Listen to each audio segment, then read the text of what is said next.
आज आहे मार्गशीर्ष महिन्यातला पहिला गुरुवार, त्यामुळे आजचं जेवण जे आहे ते पूर्णपणे कांदा आणि लसूण न घालता बनवणार आहे.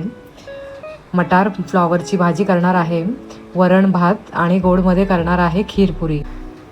तेल तापल्यावर त्याच्यामध्ये राई जिरा हिंग घातला, 1 चमचा किसलेला आला, कढीपत्ता, 2 मिरच्या, अर्धा चमचा हळद, अर्धा चमचा धणा पावडर, लाल तिखट मसाला, 3 चमचे, चवीनुसार मीठ घालून मस्त व्यवस्थित परतून घेतलेला आहे. आणि त्याच्यामध्ये भाज्या घालून घेतलेल्या आहेत. आता मटार, फ्लॉवर आणि बटाटा आणि झाकण देऊन मंद गॅसवर भाजी शिजत ठेवणार आहे.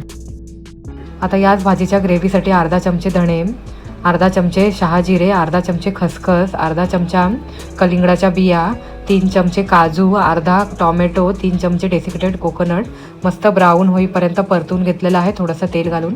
आणि थंड झाल्यावर त्याची पेस्ट करणार आहे पाणी न घालता. ग्रेव्हीसाठीचा मसाला थंड होईपर्यंत आता वरणाला फोडणी देऊन घेते.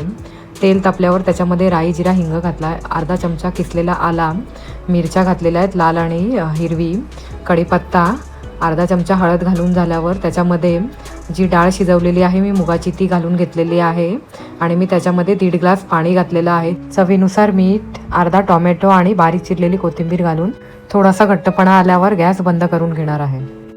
मटारच्या भाजीसाठी जी आता ग्रेव्ही बनवलेली आहे ती आता मिक्सरला फिरवून घेतलेली आहे आणि त्याच्यामध्ये अर्धा ग्लास पाणी घालून ते घालून घेतलेलं आहे. झाकण देऊन भाजी पूर्णपणे शिजून घेणार आहे. 5 मिनिटानंतर झाकण काढलेलं आहे. या भाजीमध्ये कांदा आणि लसूण घातलेला नाही आहे आणि आपण जी पेस्ट घातलेली आहे त्या पेस्टमुळे तुम्ही बघू शकताय किती मस्त घट्टपणा आलेला आहे भाजीला आणि भाजी एकदम टेस्टी लागणार आहे. कोथिंबीर घालून गॅस बंद करून घ्यायचा आहे.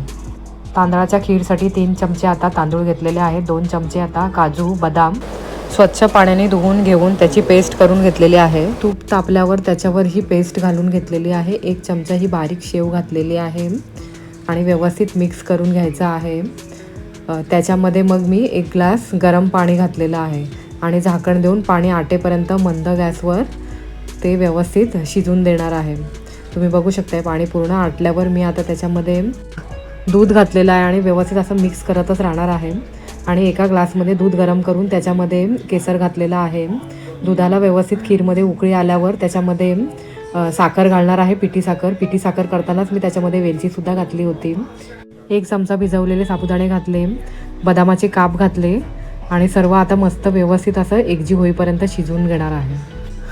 खीरसोबत खायला मस्त गव्हाच्या पुऱ्यासुद्धा रेडी होत आहेत. तुम्ही बघू शकताय खीर किती मस्त आता घट्ट झालेली आहे. भातसुद्धा रेडी झालेला आहे आणि हे आहे आजचं संपूर्ण जेवण. कसं वाटलं ते कमेंट करून नक्की सांगा.